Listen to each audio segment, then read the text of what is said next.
Kano State lacks female representation in legislation. It's a roundtable to discuss strategies for scaling up female participation in governance in Nigeria, led by the Yerodua Foundation and the Swiss Embassy in Abuja.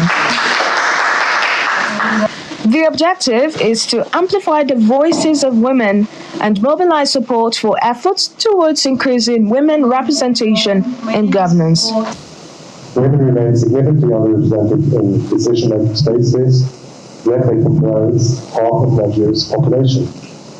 Despite constitutional guarantees and international commitments, including the Convention of the Elimination of All Forms of Discrimination Against Women, CEDAW, the 35% affirmative action for women in governance as contained in Nigeria's gender policy, and which has been affirmed by the Nigerian judiciary, remains conflicted.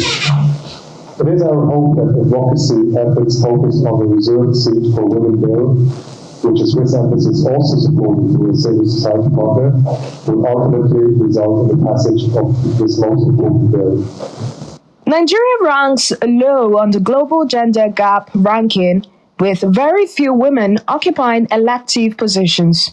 Only 4 out of the 109 seats in the Senate are occupied by women, and only 15 out of the 360 seats in the House of Representatives are women. Only 45 out of the cumulative 991 seats in the state houses of assemblies are occupied by women. This underrepresentation of women has necessitated the push for a bill seeking to reserve seats for women. Capacity building and training with women. The consensus at this roundtable is that stakeholders should engage more, while other deliberate efforts must be taken to increase women participation in governance. The barriers to entry for women isn't by accident, it's by design. And therefore, it also would have to be by deliberate design to undo those things. The space is open.